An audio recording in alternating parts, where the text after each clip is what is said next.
Aloha friends! Welcome to another edition of What's Inside.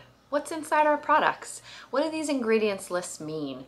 What do these ingredients that we can't pronounce do in the product? How do product formulations begin and why are certain things paired together? These are my favorite things to talk about. These are the things that I do in my free time. I read ingredients lists, I peruse online shops, that's creative, that's interesting. Oh, I've seen that formula over and over again. When is somebody going to think of something new?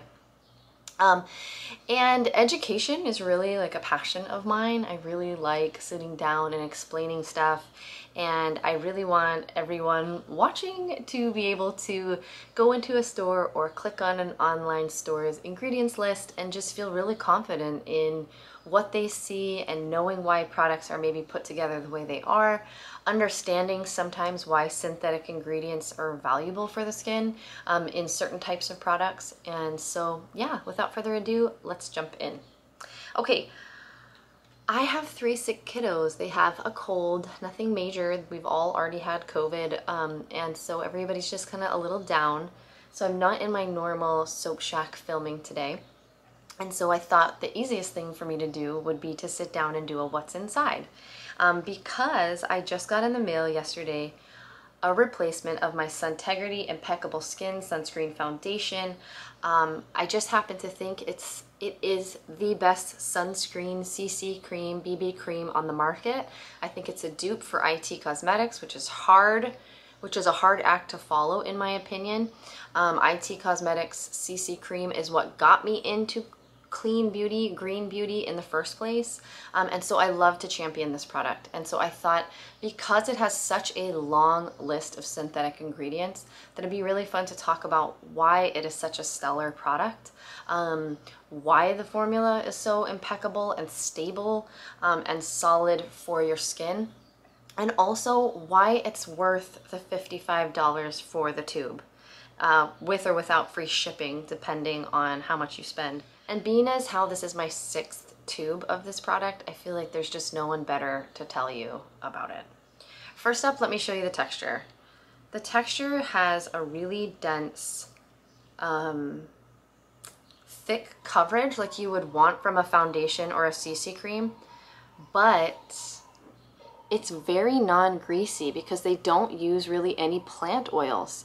All of the oils and fatty acids that they use in the product are all derived from synthetic ingredients. I personally am okay with that because when I'm looking for a sunscreen, I want solid coverage. I want stable coverage. I don't want zinc mixed into cocoa butter. I don't want something that's oilless. There's a lot of oilless sunscreens on the market, and this just hits so right for me. On top of the fact that it has skincare ingredients, good skincare ingredients in it, like it just makes it the perfect product for me. I wear it every day. It's really easy for me to motivate myself to put on my sunscreen. And not everyone chooses to wear sunscreen in the green beauty community. But personally for me, because I live in the tropics and I have melasma, I just always have to reach for that sunscreen for my face, and I should probably reach for it more for my body than I do. All right, so it is a physical sunscreen. It's based in zinc. 15% zinc oxide is the active ingredient. Personally, for me, I would recommend anyone who's looking to make a clean beauty swap in their life to start with their sunscreen. Chemical sunscreen have a known impact on environmental waterways here in Hawaii. They've done a lot of research. They've actually banned some sunscreen ingredients. And not only that, the FDA knows that chemical sunscreens are absorbed into the skin, stay there for longer periods of time than they anticipated, and they don't really know what they do. They've put out stipulations that people should investigate what they do, but at this time they have no concrete anything to tell people about the long-term exposures to chemical sunscreens.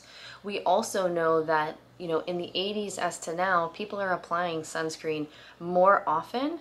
And so again, what is that exposure doing to us and the environment? So if I could recommend anybody make one swap, it would be to a physical sunscreen. Now, A lot of people don't want to do that, and everybody's got their own prerogative, right? I choose to use physical sunscreen and drink wine. I mean, that's me, but everyone's got to make their own choice. But if you asked my opinion, which this is my video and my channel, so I will give to you freely. Anyway, let's jump into the ingredients list. I will pull them up over here. Okay, first ingredient, aloe leaf juice. Green Clean Beauty loves some aloe leaf juice. Then we got some purified water, some capric triglyceride, which is fractionated coconut oil. So we should really look at this as a cream, basically, when you're thinking about the way the formula is made. I would wager that this is more of a water in oil. So there's a higher percentage of oil than water in this product based on the texture. It's so dense, it's so creamy, it's so lush that I would say there's probably way more oils or fatty acid-like things, esters, we'll get into that, than there is water. So we would call it potentially, if I had to guess, a water and oil cream. Okay, so next up there is C13-15 alkane. This is an emollient solvent alternative to silicone. One of the things that I love about this product is that it does have such fantastic coverage and staying power. So I can put it on in the morning at 10, 9 o'clock, and I can physically see it coming off at night. It's so solid and dense, and the formula just dispenses so well. And you would think that because of the way that it feels and the long lasting and just the great coverage it gives, that it has silicones, but it doesn't. And so this particular ingredient may be the reason why. All right, glycerin. We know glycerin's an excellent humectant, perfect thing to put in a daily wear facial product. Then we have lauryl lysine, which is an amino acid. Could be contributing a lot of things to the formula. Could be in there to soften and condition skin. Could be in there as another way to contribute to the formula. Then we have polyglycerol 2 oleate. The polyglycerols you see a lot in these like oily based products. So polyglycerol 4 oleate is one of the ones that they use in oil to cream cleansers. You'll see that a lot as part of the emulsifier kind of ingredients that help take off the oils. But in this one, I would say it's one of those ones that is like a liquid emulsifier helping create this gorgeous texture. Then we have polyhydroxysteric acid. So anytime you see steric acid, you know that it's probably like either contributing to the fatty acids or oily part component, or it's part of an emulsifier and it's helping create, stabilize, and contribute to the texture. That's a sick kiddo. Sleeping on the couch. Okay, next up we have C12-15 alkyl benzoate. Another type of emollient that's in here that contributes to the oil side of the product and giving it that texture. Then we have stearoalcanium hectorite, which is actually based out of hectorite clay. It's interesting. I've bought it before just to see what it looks and feels like.